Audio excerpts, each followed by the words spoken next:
I struggled massively with my mental health growing up, primarily related to my sexuality. You tried your best to be not gay? Yeah, it's like I literally tried to force myself to be attracted to women, trying to shift as many girls as possible, getting the lads' approval. I'd probably just try to get as drunk as possible, and be like, oh, did you get with anyone last night? I'd be like, oh no man, I was too drunk. Wanted to get with X, Y and Z, but couldn't do it. I probably would have rather been dead than people find out I was gay. The dry needling, I'm interested in that. Yeah. Can you explain what that is? To be honest, I'm qualified to do it. Have I ever done it in private practice? No. I do think it's kind of a load of shite, to be honest. Oh, do you? Yeah. I know that you've been open about the fact that you have ulcerative colitis. Initially, it was just like stomach pain, cramps, stuff like that. But then I remember coming home after a night out and just going to the bathroom, and it's just literally toilet bowl was just blood. Like God really bad. Almighty. So how does exercise help with the management of a chronic illness? You don't have any trust in your body anymore, so even just having resistance training there as a way to gradually rebuild your body, rebuild confidence in your body, even aside from the physiological benefits, the psychological benefits are massive as well. The hardest part for her was thinking like, look, how am I going to tell these kids that their mammy won't be here like in a few years? I won't be here to see them growing up. That's the worst thing about a mother. Oh my goodness. I did not expect this podcast to go this way.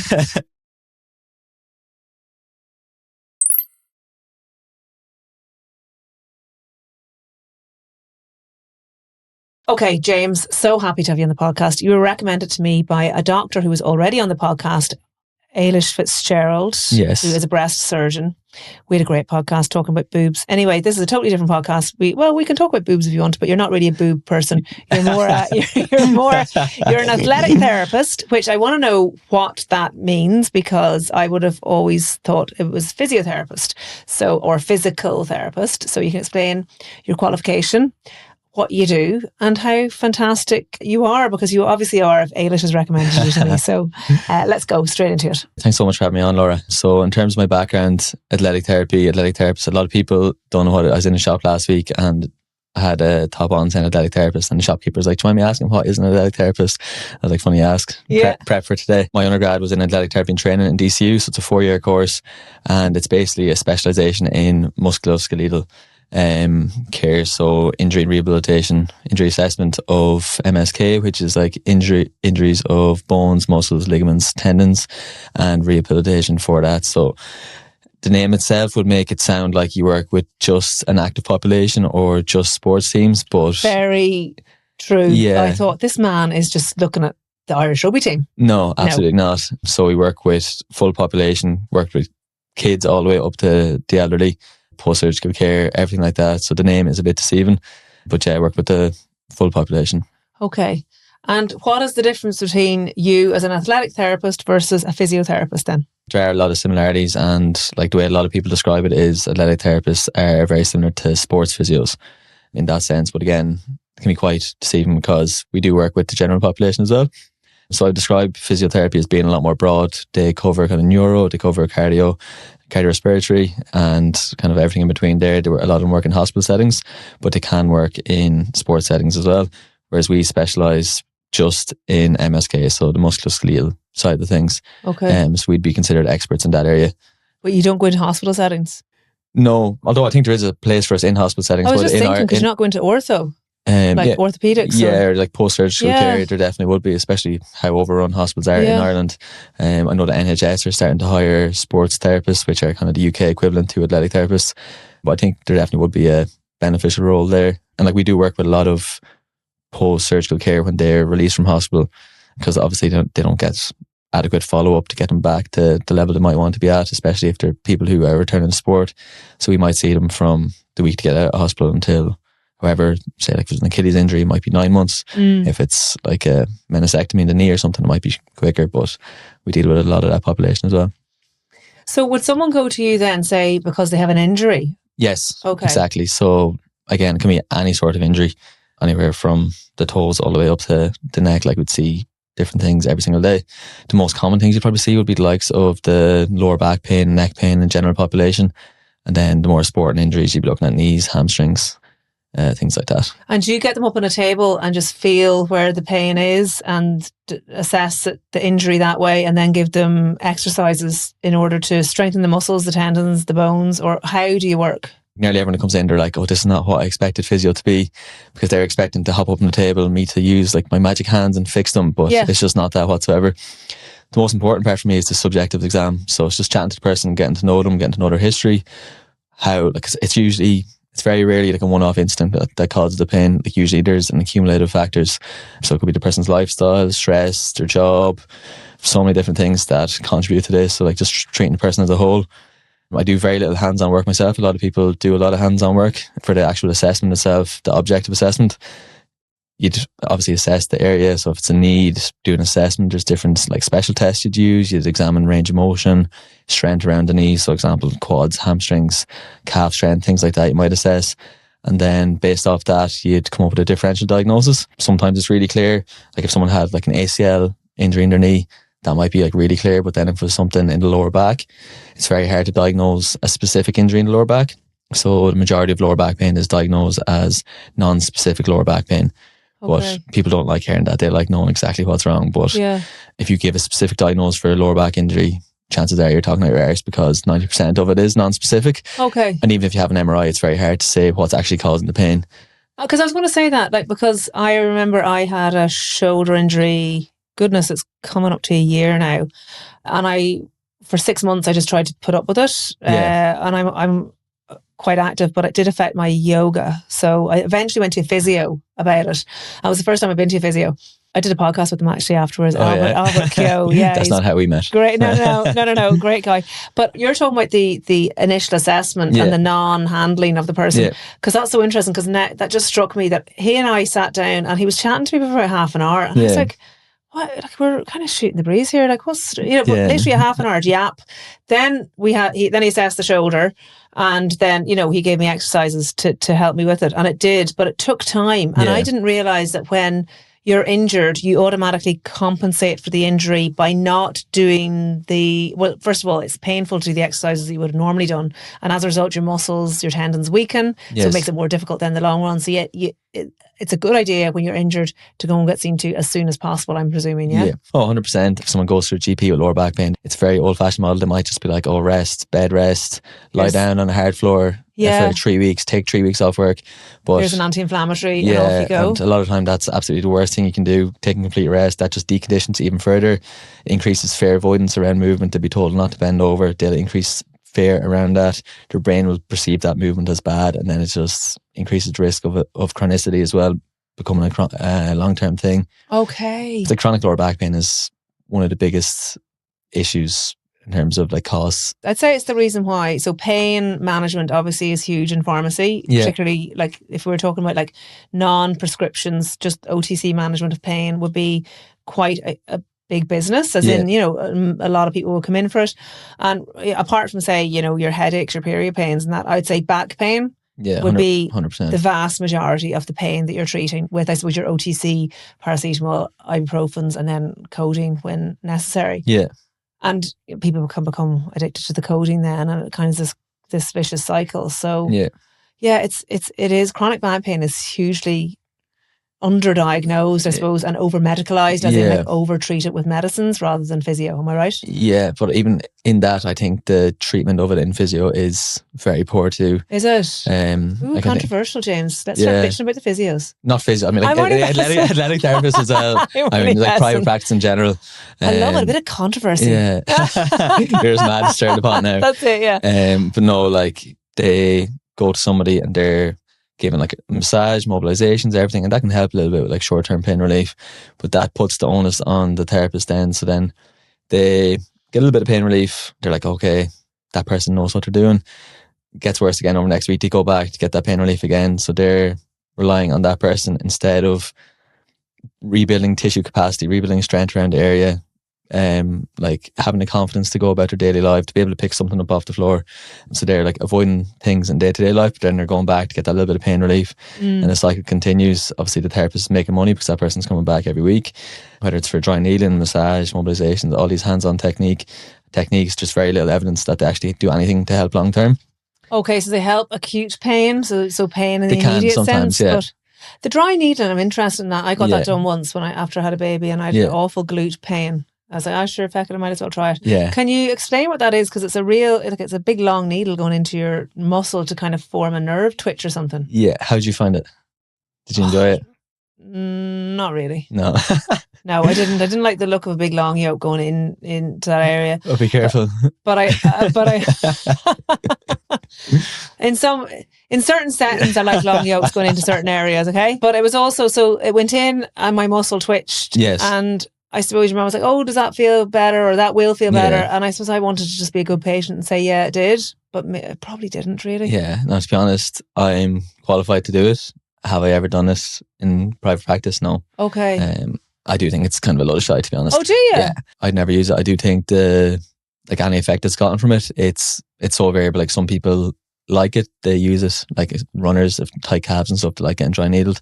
Other people have had it and they hate it. The evidence for it is really poor in terms of effectiveness. Yeah. Okay. But again, like the rationale for it as well. So if you go to a physio or a diet therapist and they're dry needling, they'll be like, "Oh, what's this actually doing?" Majority of them won't know. If you go to like a few different people, they'll probably give you all different answers. Okay.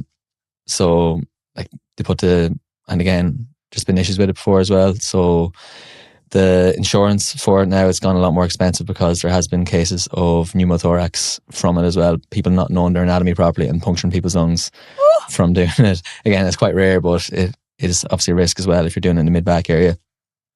But you can probably do damage anywhere with sticking I think so too somewhere. as well. Like you'll see a lot of people just be prodding around. I remember I was doing the course and I did it with a few people as friends off my course. I did it just after I qualified and we're practicing each other. He just put it through, he's doing it into my arm. It literally came out the other side of my arm.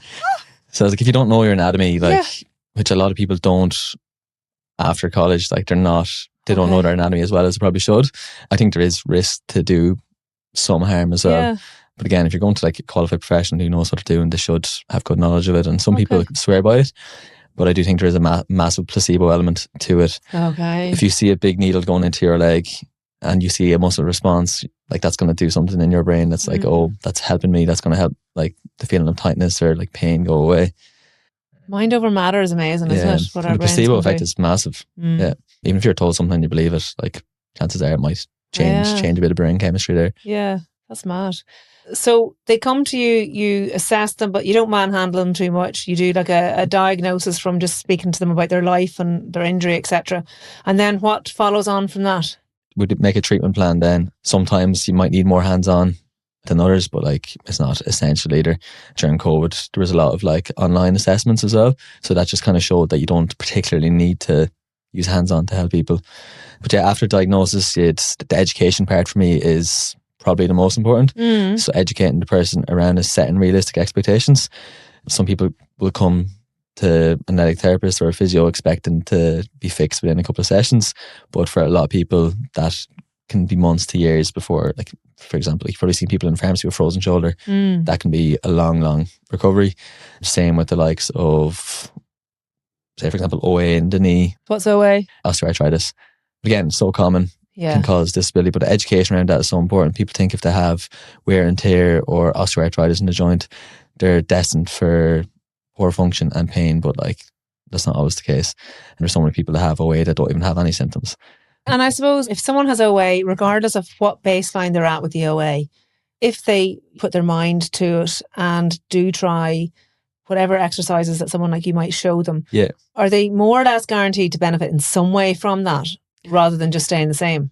It's so individual because there's such a different degree of OA. Like if it's really severe OA, like a joint replacement probably will be the best option. Can you just give a little explanation to people who don't know what osteoarthritis actually means? Yeah. What physically happens to the joint or the bone? When people think of arthritis, a lot of people think of like the inflammatory arthritis, rheumatoid arthritis that you tend to see in like fingers and toes, those kind of joints. But osteoarthritis, generally, the most common joints you see them in are like the weight-bearing joints, so the knees and the hips. They're the most, and it's typically described as like a wear and tear form of arthritis. So it occurs over years of just kind of use. Yes, normal. Yeah. There is genetic factors too as well. So say if your mom has issues with her knees, if someone comes into me and I suspect, possibly differential diagnosis might be osteoarthritis, I'd also always ask about family history. So there are genetic components too. A lot of times if you go into a doctor, sorry for going off track here, but like if you're slightly overweight, they'll be like, "Oh yeah, lose the weight. It's just the weight causing your knee pain." But there is a massive fat bias in healthcare, obviously. But Sorry, I went off track there again. I think that was important to say. Hopefully less and less now, because we are becoming much more aware about weight and health and obesity and health and, you know, what it actually means. But there is a huge amount of bias. Yeah. And sure, people get told, sure, women will go with 45,000 menopause symptoms to the doctor, and the doctor might just turn around to them and say, you know, you need to lose a bit of weight and drink a bit more water. Yeah, eat some fruit. Yeah, go on, I'll get a bit more sleep. But I can't fucking sleep. We could go on, but we won't labour on that point. But so that's interesting. Yeah, no, so that, again, osteoarthritis is a massive one. The joint replacements now are so much more effective than they were in the past as well. But say, even you were asking about would people benefit from it either way, so even doing some form of prehab, so strength training before your surgery will improve outcomes post-surgery. So even if you know you're going to get a surgery, like I have a few clients at the minute that they're definitely going to be getting knee surgeries the next couple of months, but they're doing full body strength training before that, because if you're not doing anything before the surgery, you're going to become more deconditioned, and you're going to be it'll be a much harder battle post-surgery then to get back to where you want to be. Whereas if you actually have a decent level of global strength, a bit of conditioning, it'll be a lot easier than post-surgery. And by global strength, you mean like just full body strength. Like you can still work your core, upper body. You can do some form of conditioning. So whether that's, you might not be able to like do a squat or use like a row machine or something, or you might not be able to run, but you could still do different variations of conditioning to get your heart rate up and to get those cardiovascular benefits as well. Okay. Yeah. So in your clinic, what's the name of it? Yes, working on two different things at the minute. So Health and Performance Academy is like the online thing that I do. But so then you speak very fast. Sorry. So Health and Performance Academy. Health and Performance Academy is kind of my own online thing. So that's I work one-to-one online with clients. But then in person, I work out of FireFit, which I was telling you about. We're located in Churchtown and Knockline. Okay. So FireFit is the gym itself, and then we have a separate clinic in each gym, which is FireFit Physio and Performance. Yeah. Which has just been christened in the last couple of weeks. Congratulations. So it was just myself for the last year and a half when I started there doing the injury rehabilitation and personal training for the special populations.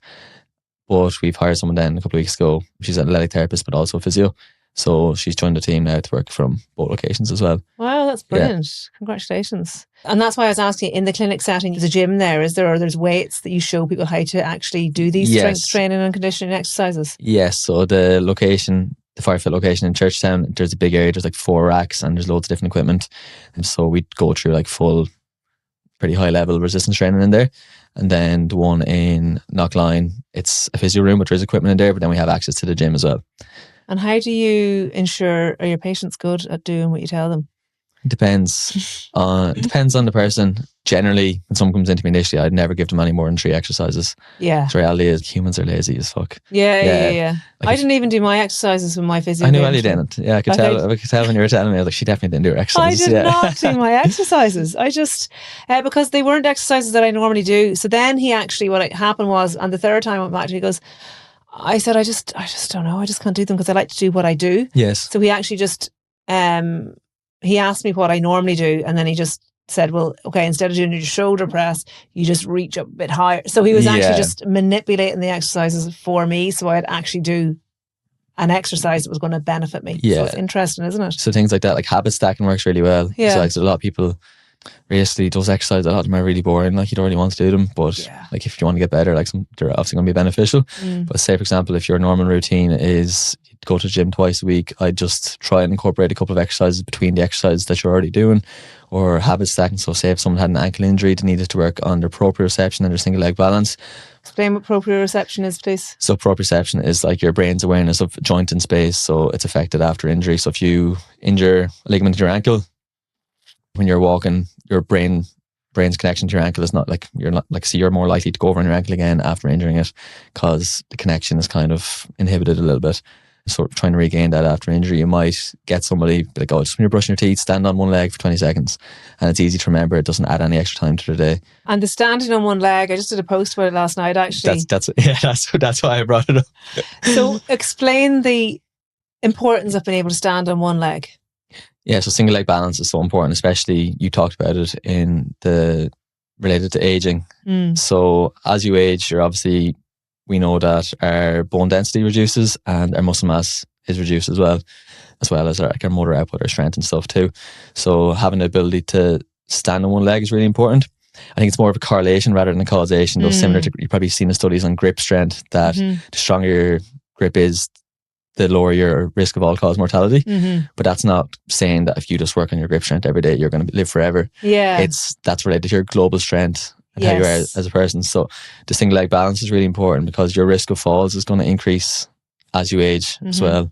And there's studies that show like if you fall, or like, the higher your risk of falling, the more at risk of death you are, pretty much. But also if you fall and you fracture a hip, your risk of death increases massively. I can't remember the exact percentage. It's pretty stark. It's within 5 years or something like that. It could be fairly 2 to 5 years. It's significant, yeah. But if you like fracture your hip from a fall, you're significantly at risk of death in the following years compared to somebody who is stronger and might be able to catch themselves. So it's all about, isn't it all about, it's about mobility, so it's about being able to move, it's about strength. Yes. And it's a balance. Yeah. So it's all three. Yeah. And in order to be able to get all of them right, it's various forms of exercise. So it isn't just strength training, it's also stretching, it's also a bit of cardiovascular. It's everything in one. So people are like, how do I get the time to do it all? See the guidelines for that, the American College of Sports Medicine give out, it's like a minimum of 150 minutes of cardiovascular exercises per week, a minimum of 3 days of resistance training, a minimum of 2 days of flexibility. I was like, that's just really daunting for people, especially if you don't exercise. Like, how am I going to fit in 10 days of training a week? 10 days of training a week. 7 days a week. But there are ways you can work around this. Say, for example, you want to work on your cardiovascular training, your mobility and your strength training. That can all be incorporated into one session pretty easily if you know how to structure it. So say like resistance training is one of the best ways to improve range of motion. So you don't have to do resistance training and you're stretching separately. If you're working your joints through a full range of motion with a bit of weight, that's like, for me, that's brilliant. That's more than enough. And then you could also like say superset or do trisets with a few different resistance training movements, get your heart rate up a little bit, and that'll give you a little bit of a cardiovascular benefit as well. Obviously it'd be great if you could do like some higher intensity cardiovascular exercise too to get the heart rate up more, just for a bit more benefit. But like debate going from 0 to 1 has the biggest effect. Yeah.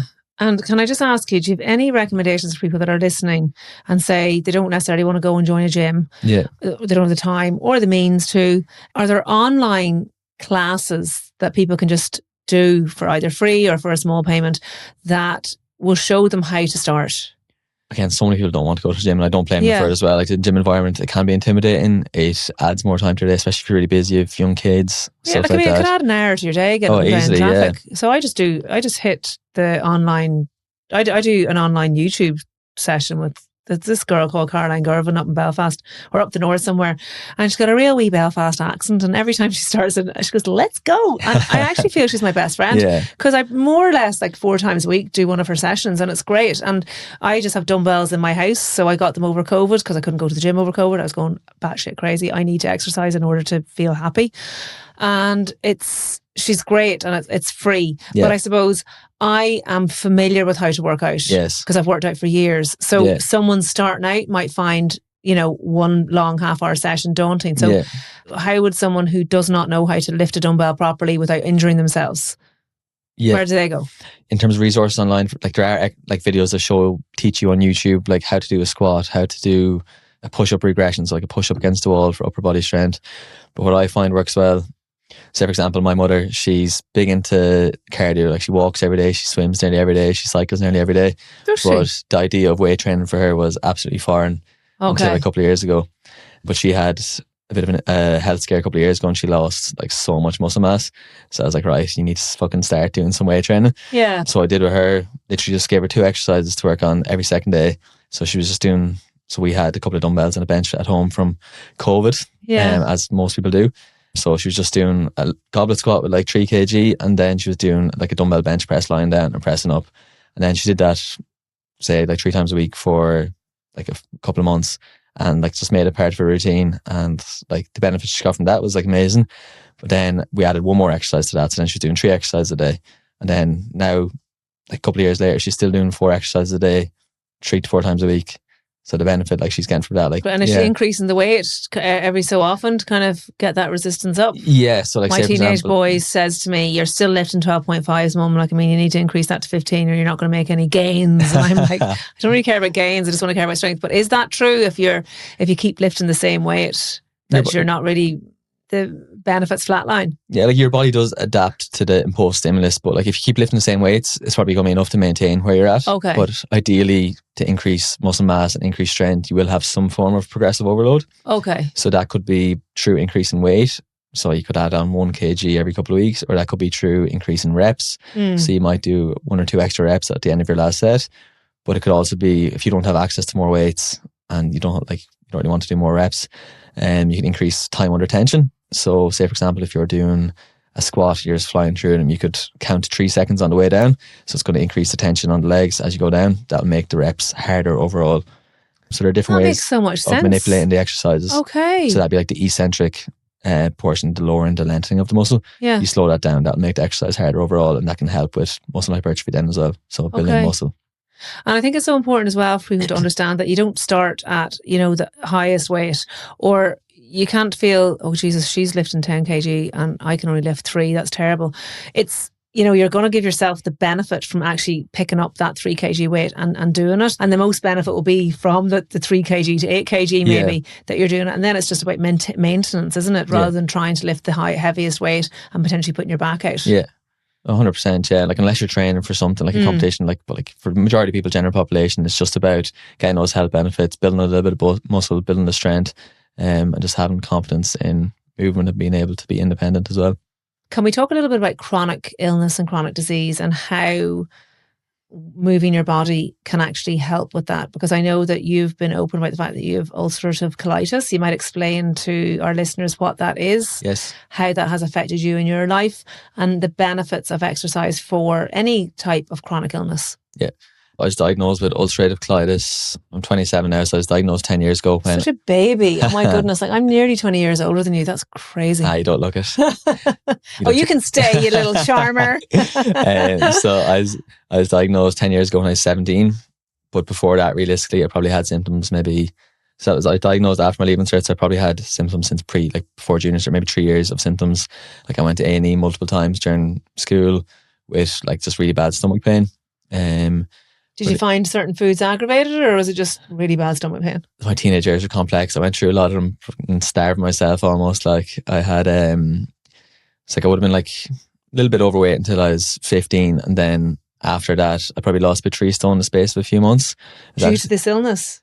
I don't think it was related to illness. I think it was just my food behaviours at the time. Okay. This before I was diagnosed, but it was like sort of age where like everyone's getting girlfriends and everyone's like getting along, trying to like be sexually attractive to other people. Yeah. So, and it was the peak like Special K diet as well. So I went to full summer after my junior cert. I literally just ate a bowl of Special K a day. Lost 3 stone. Like, I don't believe you. Yeah, and I remember that Special K thing did so much damage. Oh, so much harm. So many people. Yeah, but at the time, like everyone was like, "Oh my god, like you look great. You're after losing loads of weight." Yeah. And I was there, like especially every day, like cardboard. And then I went back. I remember going back to the next year, and everyone was like, "Jesus, like you're after losing so much weight." But, like it was a thing where people would compliment you for it. Whereas the reality was, I was literally going through puberty, the most important time to build like bone mass, muscle mass, and I was literally eating like 600, 700 calories a day when I should have been eating like 3,000. Yeah. Yeah, I had symptoms for like not as severe symptoms, like severe symptoms probably didn't start until I was 16, 17. And what were they? Initially it was just like stomach pain, cramps, stuff like that. But then around during the leaving cert year would have been like really severe diarrhea, passing a lot of blood, going to the bathroom, stomach pain, really bad fatigue, cramps, all things like that. Yeah. I remember coming home after a night out and I obviously had like loads of vodka Red Bulls or something, but like just going to the bathroom and it's just literally toilet bowl was just blood. Like God really almighty. bad. But I didn't speak to anybody about that. Why? If you're a teenage lad, you're like, the last thing you want to do is talk to your mother about like your toilet habits and stuff. Yeah. Now I talk about fucking anything, but back then I was like, oh, this is the worst thing ever. Like why would you be embarrassed about something like that? Yeah. It's literally something that's happened inside your body. So it took a good few months for me to actually speak about it. I didn't go to a doctor until that was say February of my leaving cert. I didn't go to a doctor until that summer. I was working a job I hated in an accountant's office. Can't think of anything worse now. Do you know what? I did my I thought I wanted to be an accountant because I actually quite liked accountancy. I liked a lot of stuff. And I did for my work experience, I did a week in an accountancy firm and I was the secretary. Holy God, if anything would put you off. I just hated it like that. Sitting at a desk all day. Yeah. It just wasn't for me. Now, like, I know for some people they love that kind of work, but I need to be moving. Yeah, no, I was the exact same, because like I would have been quite good at, kind of like very good at numbers in school, and I was like, oh, maybe I hadn't a clue what I wanted to do. So then I did, like, I think maybe 2 months in the accountant's office. I was like, every day I was literally looking at my watch, like, when is this going to be over? I was the same. Yeah, and at the same time I was like going to the bathroom like 30 times a day, so it's like they thought I was just trying to waste time. Yeah. But I remember, like, I'd go downtown, like 5-minute walk to get lunch, and I'd have to like plan out my route on the way back, so I'd have to stop twice on the way back to go to the bathroom. I think on a 5-minute walk.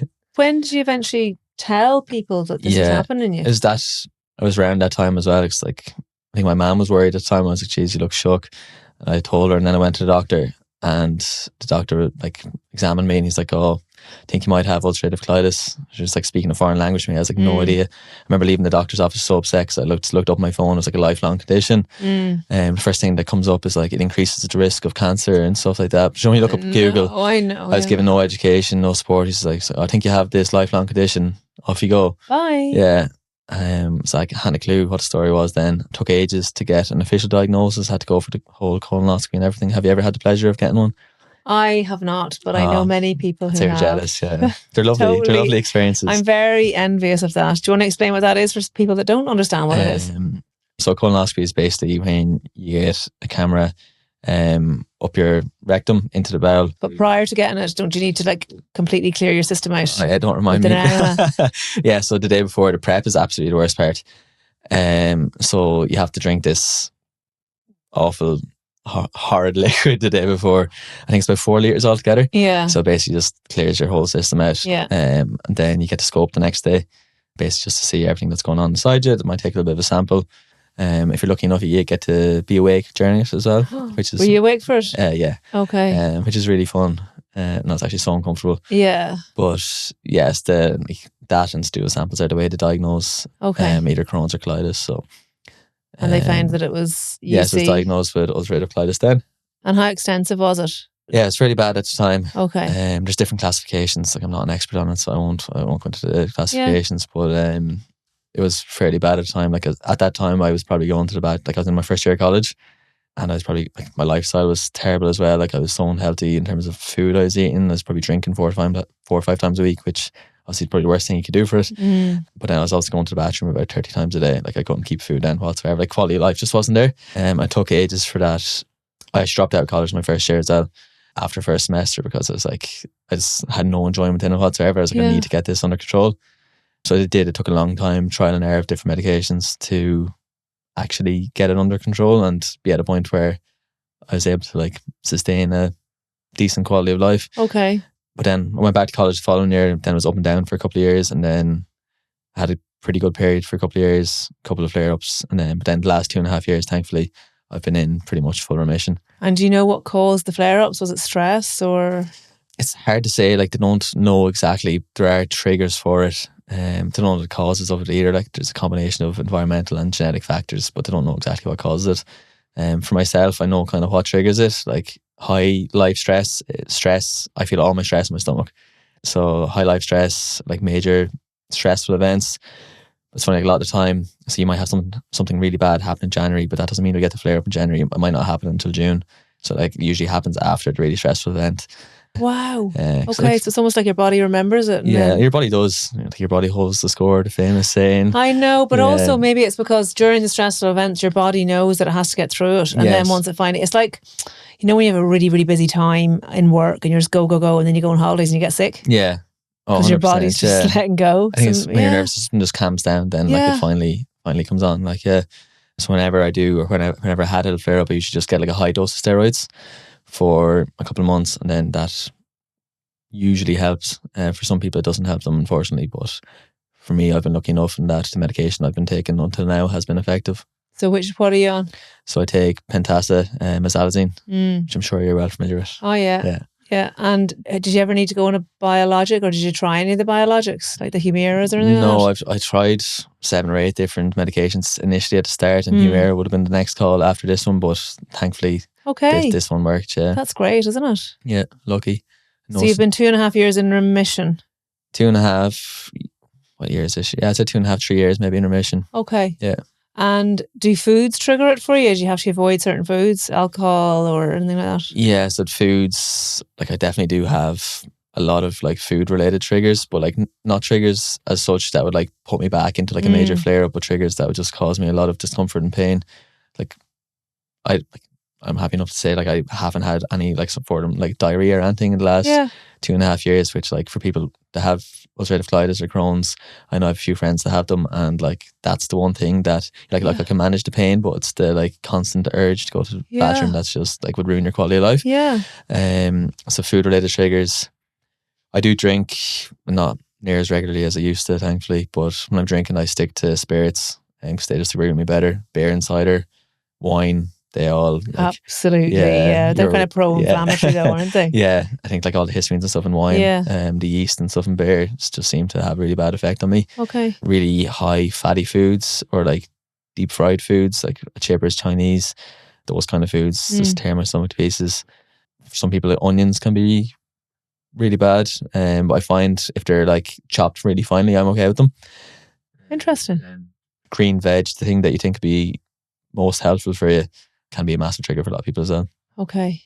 So you just need to kind of watch that on your ground. So how does exercise help with the management of, say, a chronic illness like ulcerative colitis or other illnesses that are similar, like autoimmune, I suppose? Isn't that what we're talking about really? Or? Autoimmune conditions, so Crohn's and colitis will be considered autoimmune.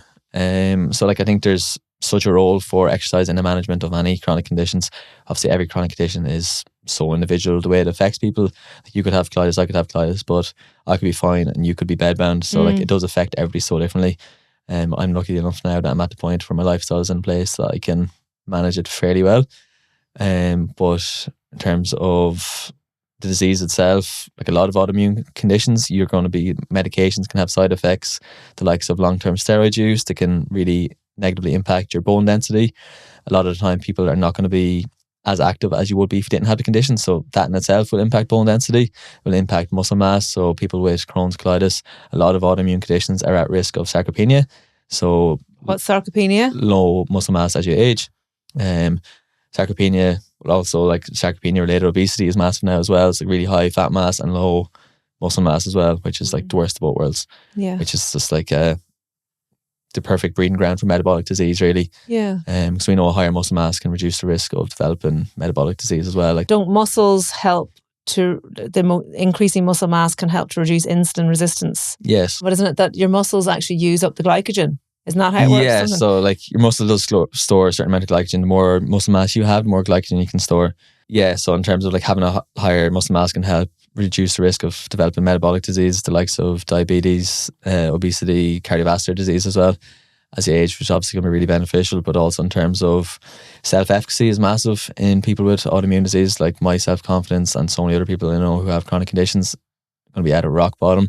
You don't have any trust in your body anymore. So even just having resistance training there as a way to gradually rebuild your body, rebuild confidence in your body, even aside from the physiological benefits, I think the psychological benefits are massive as well. Like, because of your physical appearance, that you're, looking at yourself and you feel better because what you're seeing in the mirror looks nicer. The body image is big too, but even just like hitting those weekly goals, like, I got to 3 kg this week and next week I got 4 kg, it just instills more confidence that my body's actually able to do things. It's not completely lost. So I think that is massive too. That's so interesting. And do you then deal specifically with people that would have ulcerative colitis in general, or is it just that that people with autoimmune disease, it helps? A lot of my clients over the last good while have had different forms of autoimmune diseases. I don't have a particular thing for people with ulcerative colitis and Crohn's. A lot of my clients over the years have had them just because I've shared my experience with it online. Okay. And you're probably going to be more likely to want to work with somebody who actually can empathize with what you're going through, and have an understanding, not just tell you to hit your macros and calories and do this exercise 3 times a week, because there are obviously going to be times where you're just physically not able. And I suppose eating that high protein diet, does that affect it too when you're supposed to be bulking? It's really dependent. I don't think protein affects it really as such. I think it's beneficial to have a high protein diet when you have those type of conditions, but large meals can affect it. Like I'd have to I'd just be sore after having a large meal, but and fibre as well is massive. So when you're going through a flare up, they generally recommend to have no fibre whatsoever. And that's the green vegetables that's why sometimes you need to avoid them because they're very high in fibre. Would that be it? Or what is it? I don't think I don't know what it is about it that actually causes it, but like there's some green veg that might not even be that high in fibre but can still cause a lot of pain. Okay. A guy I know who has Crohn's, and he was saying like green peppers for him, just killer. So it is, again, it's quite individual. Unfortunately, there's no list of foods to avoid. Okay. But again, like a lot of people with Crohn's or colitis, if you have that, like you're going to be at higher risk of colorectal cancer anyway. And then you're trying to avoid fibre completely, which is one of the things that protects against colorectal cancer. You come into remission after being in the flare and you've been told to avoid fibre, so you tend to completely avoid fibre then. But like it's really important that you gradually reintroduce fibre into your diet when you are in remission. So like now, like I probably eat about 50 grams of fibre a day now, which like the general recommendations are about 30 grams for women, 35 for men, roughly. Probably more, the more food you eat, probably need a little bit more. So like I'm actually able to tolerate all that now fine, whereas like in the past I won't have been at all. So your gut can like readapt to it. It's mad when you talk to patients, the amount that you learn actually. And I said it to you before you came in here, a family member of mine was diagnosed with type 1 diabetes a couple of years ago. And even all the academic study that I did in college and even theses and then dealing with patients in the pharmacy for 20 years, thinking that I knew and understood the disease. But it's really when you live with someone or you love someone and you know what they go through, or that you really understand 100%. What they go through, because it is not easy. No, not at all. And yeah, some of the stuff I said there might not be necessarily completely evidence-based, but... No, but I was asking you from the point of view of a patient. Don't worry, we're not going to come after you. Don't come after James or I'll come after you, okay? Yeah. James, I would like to talk to you a little bit about your sister. Of course. Because your sister died. She did, unfortunately, yes. Would you like to talk to me about her death or her diagnosis and what she died from? Yeah, so I can give you a little bit of background. So my sister Michelle, she was diagnosed with a really rare form of cancer when she was 27. So same age that I am now. That would have been back in 2018, so 7 years ago. And she would have had symptoms for about 6 months in the lead up to her diagnosis. When she was diagnosed, it took her a long time to be diagnosed because it was such a rare form of cancer that she actually had. What were the symptoms that she had? But the year before, I was saying to you earlier that she was on about 16 courses of antibiotics over the course of the year. Like if that wasn't a red flag, like what the fuck is? Yeah. But and she had some like back pain, she had night sweats, these stereotypical red flags that like if someone came in to me, I'd refer them onwards. So like if you're going to a GP, you're telling them this thing, so surely that would indicate further referral. But no, it took her a long time of advocating for herself and got to the point where she was just in a really bad way. One weekend, and like her stomach was starting to swell. And over the course of 2 days, like she was brought to Tullamore Hospital. She's in ICU within a couple of days, and her like stomach was like really, really distended. I'd say she had 20-30 kg of fluid on her. They had a clue. I think it was Easter. It was Easter time. Yeah, because I remember her saying like someone telling her she had Easter eggs, and she didn't even remember that it was Easter at the time. But like really, really distended. They hadn't a clue what to do with her, so they sent her up to the Mater at that stage, and they did like a lumbar puncture. They're like, they needed to take a liver biopsy, and they're like, there's a 50-50 chance she'd die if we do the biopsy, but if we don't do, she'll definitely die. So they did that, and like there was they were like, oh, like prepare yourselves for the worst, like in the next few days. Did they drain all the fluid? Eventually, yeah. Okay. But like it was scary to see like how can she be carrying that much weight? And then like a couple of months later, you'd see her and she was an absolute skeleton. So they thought she wasn't going to make it out of that week, really. They didn't have a diagnosis. Then they came up with the diagnosis of gamma delta hepatosplenic T-cell lymphoma. So a type of T-cell lymphoma in the liver and spleen, and what is all over her body. And it treated her then. It was actually her daughter's communion a couple of weeks after that. And somehow she managed to be able to be out for the day, but then had to go back up to hospital. I think that's probably a mother's just it's insane. Doggedness. Yeah. But like even if you've seen pictures of her on the day, like, and seen pictures of her 3 days before, you'd be like, geez, you won't even know she was sick. But then she was like in ICU 3 days before. Yeah. But then she was back up to hospital then for months after that. Had to go through the whole bone marrow transplant and everything. She went through isolation before COVID.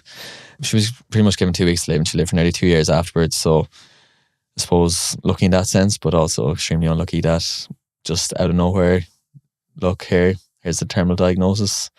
Like, very hard to... For a young woman. And explain. She just had a baby as well, hadn't she? She had a baby the year before, her son, yes. And she also had her daughter as well, my niece. So, yeah, 2 young kids. I think the hardest part for her was thinking, like, look, how am I going to tell these kids that their mammy won't be here, like, in a few years? I won't be here to see them growing up. And I think that was what, like, she could deal with any sort of physical pain, but it was the mental pain of not being able to be there for kids. I'm probably going to make you emotional now thinking about your kids. Oh, gosh, yeah. That's the worst thing about a mother, like, not being there for them or not, like, watching them grow. Yeah, she was so strong, like, and like the amount she went through, and like, she wouldn't be complaining at all. But like, in my head, I'd have a very sciencey brain. I've always just been like that. So like, I would have been like looking on PubMed, looking at her diagnosis, and like realistically, she's going to die from this. Like, she's not getting better. But obviously, won't say that to young. So I want to be as hopeful as possible. Yeah. And for a while, like, she was doing well. She got 1 marrow transplant. She was kind of in remission. But unfortunately, like, it just didn't last, and came back with a vengeance. And wasn't long then. It was January 2020 when she passed away. And how has that been for your family? Yeah, it's obviously the worst thing that can ever happen. Like if you ask me, like, that's the worst thing I could imagine happening to my family. Like, so, but like, just have to deal with it as well. I just find it, like, for myself, obviously, I think about it every day. It's 5 years ago. I still think about it every day, but it's more so, it makes me sadder thinking about my other family members that have, like, especially her kids. Thinking about obviously how tough it is for them, and then, like, I'd be so close to my mum. She was so close to my mum. Seeing my mum have to go through that and losing a child, I just think is the worst thing that can ever happen to somebody, is losing a kid, I think. So you're grieving for your sister because of, obviously, you loved your sister so much, but then you're watching your mum grieve for your sister, which is like just awful for you too, because my mum's so strong as well, and she never like showed a sadness to me, but like, obviously, it's like they were so close as well. Such an awful thing to happen. Life's so tough, isn't it? You never know what you're going to be dealt. I know, yeah. Just out of nowhere as well. Like, she was generally healthy, like, wasn't she had like a really unhealthy lifestyle or anything. It's just, she had no medical conditions. Just out of nowhere, really. Shit happens. Yeah, you're never going to know why. Like, you never explain to the kids why. How are her children now? 2 absolutely lovely kids. Like, you can see so much of her in them as well. Yeah. Like, they're at the age now where, like, one of them's doing their junior cert and the other one's making their communion this year, and like, you can see so much time has passed. But yeah, no, it's obviously so tough for them, those formative years, and not having their main person around. It's obviously just so difficult. I'm sure your family have a lot to do with them though, do they? Oh yeah, 100%. Like, they have, like, there's so many people around them that love them as well, that do a great job with them. That's fab. Again, you're always just going to be missing that one person. You'll always be thinking about it. So it will always be there. Like, it's so formative, like, losing a parent at a young age, obviously. So but it is what it is. Like, you only do what you can with it. The cards that you're dealt. Did you go for any grief counselling at all, or did your mother? I can't remember if my mother did. So I won't speak about her experience, but I probably should have went for counselling a long time ago, during my teenage years, but I never did. And then during the time Michelle was sick, I didn't either. Even though I feel like I probably was grieving a bit before she died almost. I don't know, I feel like that's quite common in people who have terminal illness. If you're like, you kind of reach the acceptance stage almost before they die. I did go to counselling the year after, not 2020, 2021. Also, it's lockdown, so I just had to, you're just sitting with your own thoughts for the full year as well, like, no social interaction. But yeah, it wasn't specifically grief counselling, but I went to therapy for the first time the year after. She's a psychotherapist. But to be honest, I did 3 sessions with her. Lovely woman, but like, I just didn't really get what I thought I would get from it. Sometimes it's the wrong therapist for you though. Yeah, that's what I was thinking as well. I was like, maybe should I try something else? But like, everything we just spoke about is like, these are all kind of things that like I've worked through in my head already. I feel like I'd be quite emotionally aware. So like, I feel like I've read all the self-help, all the psychology books. So like, everything that she was saying to me, I was like, oh, I read this like in that self-help book there a couple of weeks ago. So okay. But yeah, like, I'd be quite open now with talking about stuff. I think even talking to my friends and stuff, that maybe in itself could be a form of therapy. Of course. If I'm talking openly about it anyway. So I think I could have benefited a lot more if I did it a couple of years before I actually did it. But I think it's, for a lot of people, it is really beneficial. But for me at the time, I just don't think I got a massive amount from it. You said something there that you feel that you should have gone for therapy in your teenage years. Why is that? You know, yeah, but the listeners don't. I'm trying to ask a leading question there now, James. So yeah, no, I struggled massively with my mental health growing up, primarily related to my sexuality. So I'm openly gay. Oh, I can see, like, even now, right? You say that, and you bring your hands up to you, and you kind of rub your hands, like, which is a kind of a self-soothing thing. Yeah, and it's interesting because obviously we spoke before the podcast about this, and I would have thought, so you're 27, you've grown up, and I suppose if we put in inverted commas woke culture, where people we would hope would be able to live their own lives in their own way, as long as you're not hurting anyone else. But you say that you struggled massively. Yeah, 100%. And why was that? Yeah, so I came out when 2021, so 4 years ago. Even that term, come out. Yeah. Fuck's sake. I know. Like, why can't you just be yourself? I know. Yeah, isn't it? Yeah. Like, it has to be this big. Like, no straight person goes, I'm straight. I know, yeah. I think it shouldn't have to be a thing, but unfortunately it is. It still is as well. Yeah. But yeah, before that, people were always like, oh, like, did you only realise you were gay recently? Why didn't you come out? Like, did people not twig? Nobody. Like, my closest people had no idea whatsoever. Really? Yeah. I'll tell you a story about how I came out of my mum in a while, but like, they'll ask me like when you first knew. I was like, I first knew since I was maybe 7 or 8. Like, okay. Looking back, I was like, you just know. Most people, I think, you just know. Like that's when you start fancying people, isn't it? Yeah, but do you remember the Page 3 girls? Yes. Yeah, they're not still a thing, are they? I don't think so. I think we've come a long way since then. Sure, there's so much available online. Yeah. But I remember I was with like my best friend from growing up, and I remember this Page 3 girl. I remember him, like, he said something about like, oh, like, does your willy stand up when you see them? As in, like, they just have their boobs out and everything. And I literally gagged in my mouth. I was like, ugh. Really? I was like, no. You just, like, even from that age, like, I was like 7 or 8, you just know. Actually, it's interesting because one of my friends, he's gay, he said to me, I don't know, this was back in college days, and I said something to him about boobs or something. He's like, oh, like, like, just not a thing. Like, you know, just hate them. Yeah, and it's funny because maybe people who are homophobic are like, oh, it's a choice. It's most definitely not a choice. I tried my best for many years, and there's plenty of pretty girls that can attest to that as well. Like, I never would have been with guys or anything before coming out. Like, I was always with girls from like college years and everything. Like I would have done my best to hide it as much as possible. And did you find it hard to be with them? Or? Oh, so hard, yeah. Well, not hard, but like hard. Okay. Yeah. No, it was really tough, to be fair. Like, and I'd have to just drink so much alcohol in order to be able to do it as well. So like, once you go to college, obviously there's such a hookup culture as well. Yeah. So every night out you'd be like, and I'd say they were harassing you because you're a really good looking lad. I don't know about that. But you'd obviously trying to shift as many girls as possible, getting the lads' approval. And then like the cases where like I'd probably just try to get as drunk as possible, and be like, oh, did you get with anyone last night? Be like, oh no man, I was too drunk. I wanted to get with X, Y, and Z, but couldn't do it.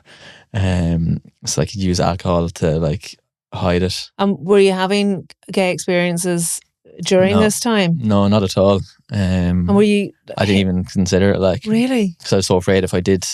Even like, there'd be a couple of times on nights out where like a couple of guys might have tried to kiss me, like my straight friends might have tried to kiss me, and I'd like push them away, like that. Were they straight though, or why were they trying to kiss you? Yeah, who knows? Yeah, but there's a lot of that still. Not with me, but like you see a lot of it like that. They're just messing, or it's hard to know. Okay, but again, like, you'd hear other people's experiences similar to that, like straight lads, but like obviously kind of like closeted as well too. Yeah. Like, yeah. But yeah, that took a long time during college. And was it a case of like you tried your best to be not gay? Yeah, it's like I literally tried to force myself to be attracted to women. Kissing women and stuff would have been fine, but like anything more was obviously so hard.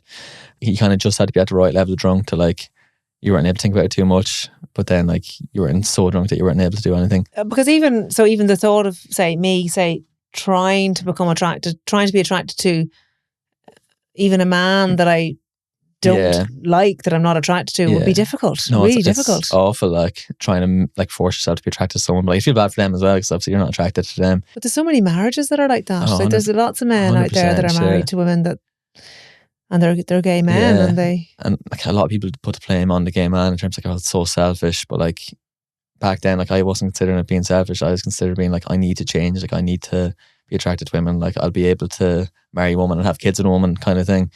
But like that's just obviously not possible. It's not the case. Like for some men, they're somehow able to do it and achieve it, but like it's always going to come out eventually down the line. Or else the marriage will be unhappy. Yeah, 100%. He'd just be like, for both parties as well, it's a miserable existence to have to live. Like, did you grow up in a religious household, or? My mum would have been very religious growing up, like would have been the type to go to mass every week and stuff. Most people around me would have been homophobic, whether it be family, friends, school, like all boys Catholic school. Making snide comments and... Oh yeah, so you'd hear like if you do anything like remotely zesty is like a word people love to throw about these days, but like if you do anything at all, if you're friends with like a few girls, it'd just be like the word faggot would just be thrown about. Like that word, like honestly, I get my teeth itched with that word. Like I still hear it so often now, even as well.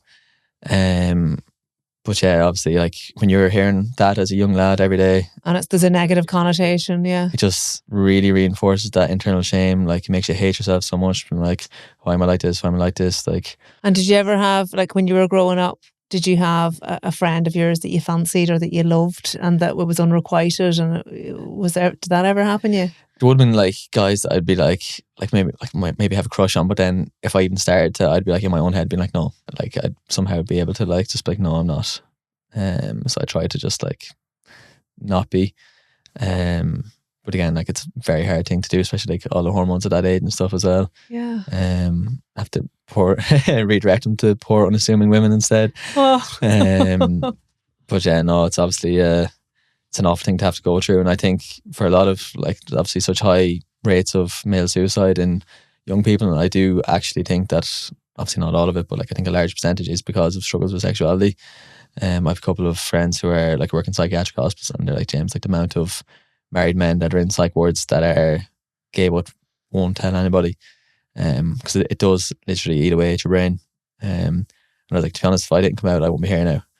Like I would just really, like I'd say from like back then, like I probably would have rather been dead than people find out I was gay, which is so sad. Like if somebody told me that now, I'd be like, I'd be devastated for them. But just the way it was, and like even like years before that, obviously would have been so much harder. But everyone's story is individual as well. I know some people my age that might have had like an okay experience coming out. Yeah, I feel so sad for the boy that you were growing up, because I can only think about it as a mother of 3 sons, and I would love to think that if any of them came out or if any of them were gay, that they were just able to be gay, and not have this burden over them that they needed to be different to the person that they actually were. And what was it like when you came out to your mother? There's so much that happened between that changed my perspective on things. Like seeing my sister be so sick for a couple of years and seeing her like she wanted to live so badly, and in my head I was like I didn't care what happened to me. It's like seeing her attitude towards life and how like her lust for life and everything. I was like, I think it just might switch something in my brain. I was like, look, like you can't go on like this. I was like, you need to, like, life is so short. You need to just be your true self and be real to yourself. So after she passed away in 2020, that year, but COVID selfishly probably could have been like one of the best things that ever happened to me, because it gave me so much time with my own thoughts and to think about myself and what I actually needed and wanted. So I was actually doing my master's that year as well. So there was a lot going on with it, but like that was a good distraction then too. But then in 2021, my mum got really sick. And I just remember I was in Trinity at the time. I was getting the bus home to my house. I was talking to her specialist, and she was after having she got diagnosed with a really rare form of an autoimmune disease as well. So big genetic component there. Okay. The doctor, she was on the phone with a cardiologist, and I was like, oh, like, is there a chance she could die? And I just remember being like, oh, great. Like the only other person that I'm really close to is going to die too. I was like, where the fuck do I go from here? Yeah. But she thankfully didn't. But she was out of hospital the next week. And all that was in my head was like, I can't let another person die without actually telling them who I am or like being my true self. So I was like, there's a couple of days she came out of hospital, and I feel so bad looking back, because I was being so off with her and so quiet with her. And she just turned around one day, she's like, did I do something? She was so upset. Did I do something to upset you? Like, why are you being like this? This is the third time you've had me crying now in this podcast. Crying out loud. And thank God I'm not a big crier, otherwise I'll be in floods as well. And I think I got all mine out a few years ago. Yeah, so I was like, I have something to tell you. And so I sat her down and I was like so scared, like terrified. It was like the fear of rejection from her was the biggest thing, I think. And I was just like, I can't get my words out. And she's like she was panicking. She's like, what is it? What is it? And I was like, I guess it's like taking deep breaths. And she's like, do you have cancer? And I was like, no, it's worse. No, I didn't actually say that. But then she's like, what did she say? She's like, did you get a girl pregnant? I was like, no, I wish. And then the last one was, she's like, did you knock someone down with a car and drive away? I was like, so she's guessing all these I was like, terrible things. I was like, no. And then I was like, I was going to head down in shame. I was like, I'm gay.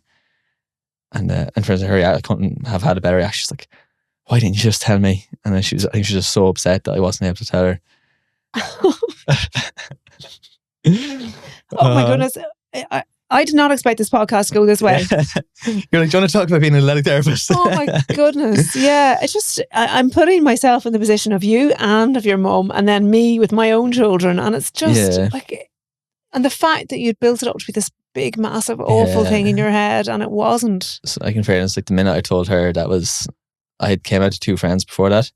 The first one was like 6 months prior. My friend Laura, I just sent her, I was like in bed at night time. I sent it and then delete it and sent it and delete it. And I sent it and then turned my phone off.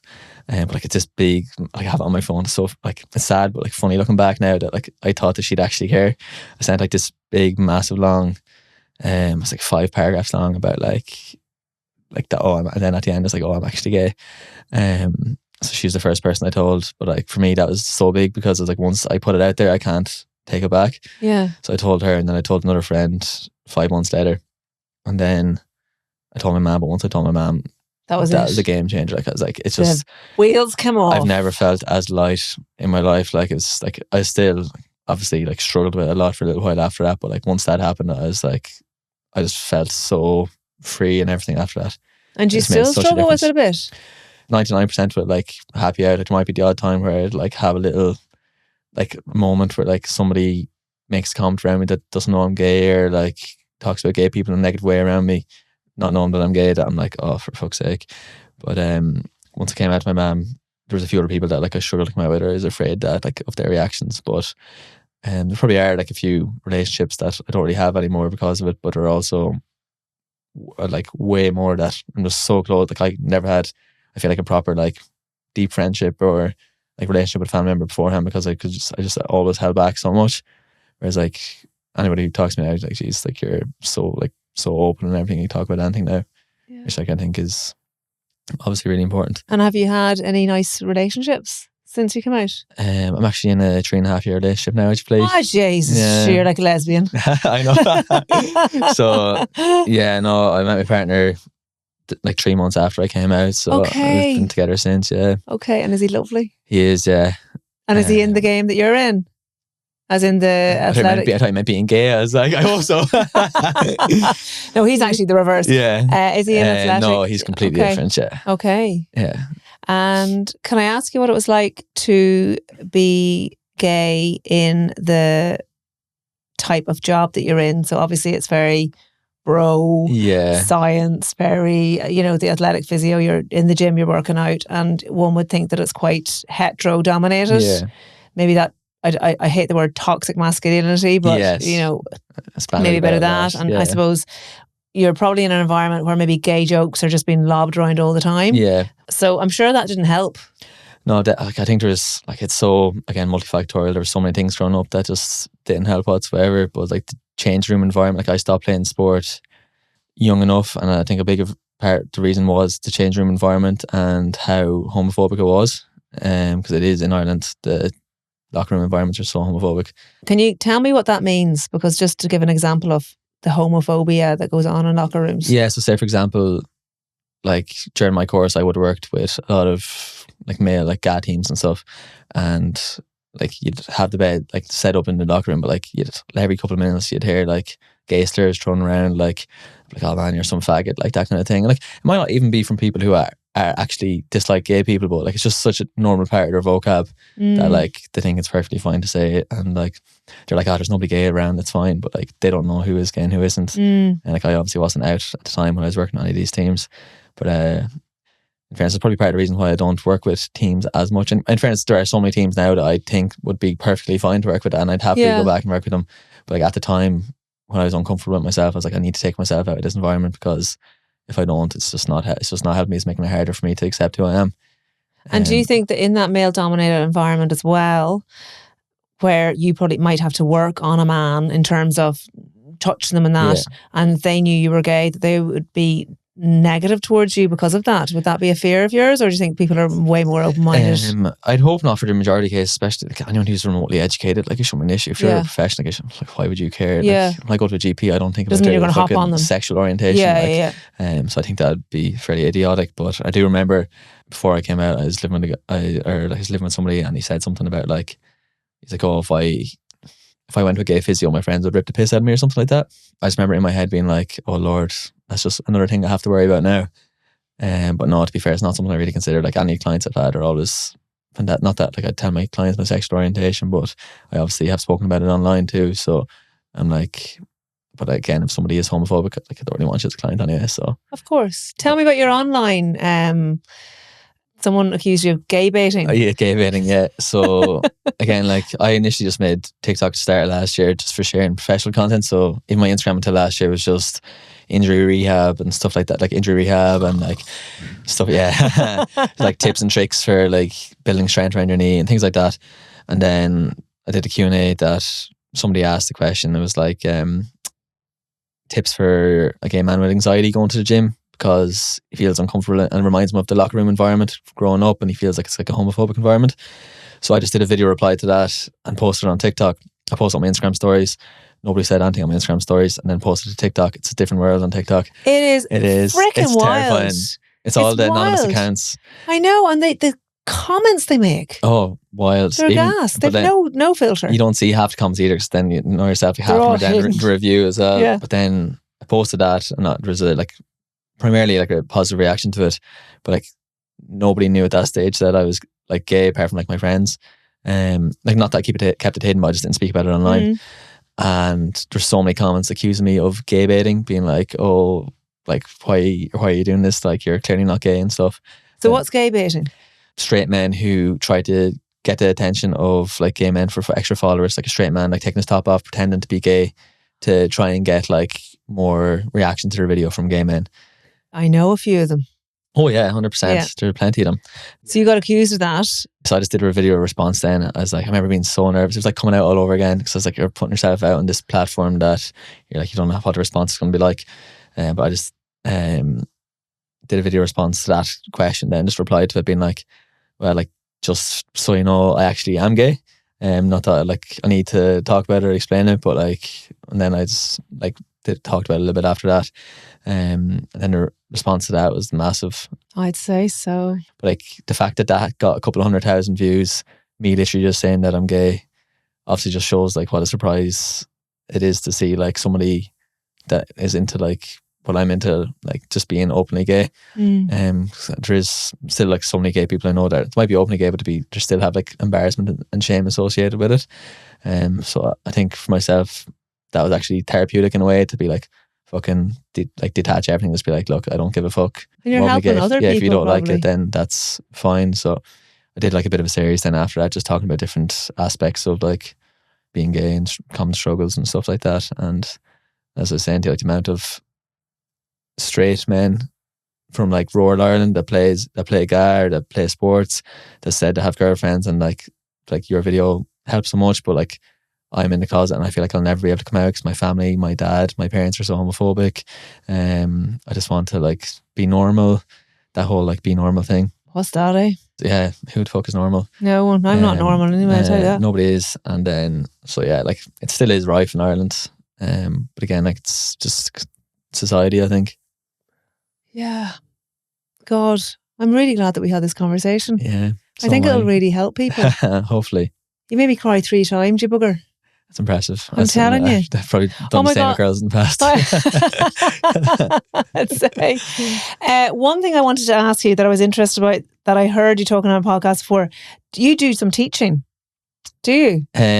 I used to do a lot of teaching, so I worked in Trinity for a while. Do you cut up cadavers? Because I was like, geez, I didn't realise that sounds so aggressive. But like, it interests me. Yeah, so I did my master's in sport and exercise medicine in Trinity, and then when I finished up there, I stayed on for, it was like 6 months. So I taught cadaveric anatomy, so dissections to like med students and physio students and stuff. What's that like?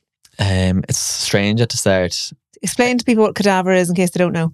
Yeah, so it's basically somebody who has donated their body after they pass away. They've donated their body to science. So in the room there's 12 cadavers, so 12 bodies, and they all have like their names. So we call them by their names, like respectful. They all have their names beside them, and then like how they died. Are a lot of them older people? So most of them are older. I remember there was one woman who was like 30, in her like early 30s, and I was like, it brought flashbacks. I was like, oh, that could be my sister. Oh my God. I like the dark humour there. I like the dark humour. That's my main coping. Like, I haven't been dark on this at all, but like, that's my main coping mechanism is dark humour. Yeah. I love it. It's a good way to get over bad experiences. I love making people feel uncomfortable as well. Yeah. You haven't shown that bold side here. No, I haven't. In this, you've been very polite.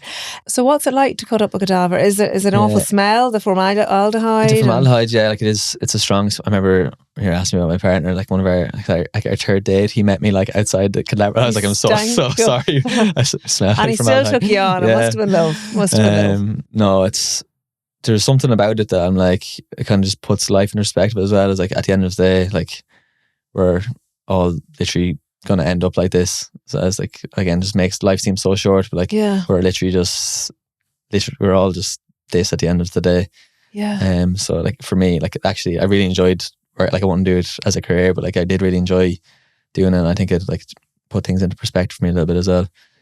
And do they have an endless supply of cadavers? I can't imagine a lot of people want to be flat in front of people. It changes. Is it every year? I think every year there's 12 new. So they're worked on by all the med students, all the like physios or whomever needs to be taught in that way. So I think all the like the likes of Trinity or CSI, I assume like Limerick and Cork, I assume they all have cadaver labs.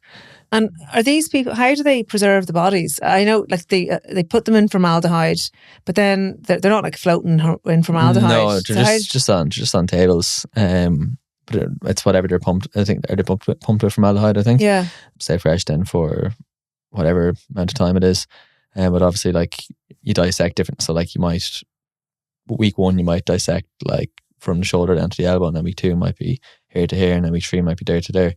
So he's gone shoulder to elbow, elbow to wrist, wrist to fingers there for anyone that's only listening. But if someone's dying from cancer and the organs are affected by cancer, then how are you able to show what the organ should look like? Or is that strange? Is that a weird thing to do? Yeah, no, it's funny because you'd see like in different bodies, you'll see like, say for women, you might see like there's different, like if someone had like metastatic breast cancer, you might see like on their groin where like lymph nodes are, you might see like big lumps from where they had tumours or where the cancer is spread to. So like you'd see like different variations on different people's body parts. But even seeing like the different, like those people have like different muscle attachments. So like our anatomy, like not everyone's anatomy is the same. Yeah. And realising that is obviously really important too. So we're all just so individual at the end of the day. And being a cadaver dissector, do you think that it's something that you would like to do, as in donate your own body to science because you see the importance of it, or would you be? That's a tricky question. I remember there was one guy, I think he was meant to be a med student, and I think he got kicked out of the course because he took a selfie and put it on Twitter. Imagine being smart enough to get into medicine but then stupid enough to do something like that. Gosh. Crazy. It's quite disrespectful to the person, so disrespectful, but then also just to the family and stuff as well. It's awful. Would I donate my body to cadaver lab? I actually don't know. Some people asked me before, I always said I'd be cremated, but I don't know. Yeah. Potentially. I'm not going to be there anymore, so might as well get some use in my body. I'd like the idea from a philanthropic perspective, and the fact that it would be teaching other, it's teaching the future generations of doctors and physios or whoever needs to look. But then I don't really like the idea of just being on display like that. Yeah. And, because like everything gets dissected as well. So it'd have to be very comfortable with it. Doing it, I think. My brother, when he was doing medicine, he said one of the professors of medicine, his wife donated her body. Now, her husband had died years previously, but his wife had donated her body. So they were dissecting her body or something like that. So, it's interesting. I think it takes a strong-minded individual to decide that, doesn't it? Yeah, it does. Like, I don't think I can donate my organs because I have colitis. I don't think you're able to. I can't donate blood, so I assume I won't be able to donate my organs. Okay. But I would do that if I could. Yeah. Yeah. Okay, interesting. James, I have to ask you my two burning questions now. Yes. What advice would you give young people today? I would say always have the uncomfortable conversations. I think there's no benefit to holding in all those negative emotions. So if there is something that's bothering you for an extended period of time, put it out there, talk about it with somebody, whether that's a partner, whether it's a parent, whether it's a sibling, whether it's your boss, whether like someone is doing something that's really aggravating to you. Those microaggressions add up so much over time, and it will destroy whatever relationship it is or your relationship with yourself. So I think always have uncomfortable conversations. Then maybe one related to health as well is like prioritize your health, but don't obsess over it. Because I think with social media and everything now, there is such an obsession around health. You have to be perfect all the time. But so I think those two maybe. And what's the meaning of life? It's a very deep question. I'd say to love and to be loved. So to have people around you that you actually depend on, that you genuinely love, you'd actually take a bullet for, but also to have people that depend on you as well. And people that love you, because at the end of the day, like if you see how short life is, like the only thing you think about at the end of the day is the people closest to you. You don't think about the money, the jobs, the cars, like it's relationships at the end of the day. So I think if you have a few people that you can depend on and they depend on you, whether it's kids or whether it's a spouse or like a close friend, then I think that's as close as I can think of as a meaning for life. James, this has been an absolutely lovely conversation. I'm so happy that you came into my life and you're sitting there in front of me. I really, really enjoyed today, I have to say. We can thank Ailish for that. We will thank Ailish. I must give on to her because I sent her a text before I was coming up. I said, listen, I know it's like 5 minutes to the interview, but like, is there anything burning that you think I should ask him? But she didn't reply. She goes, can I text you later? So I'm going to tell her there was no need. We got off to a flying start and we just kept going. Thank you. Thanks so much. I really enjoyed it.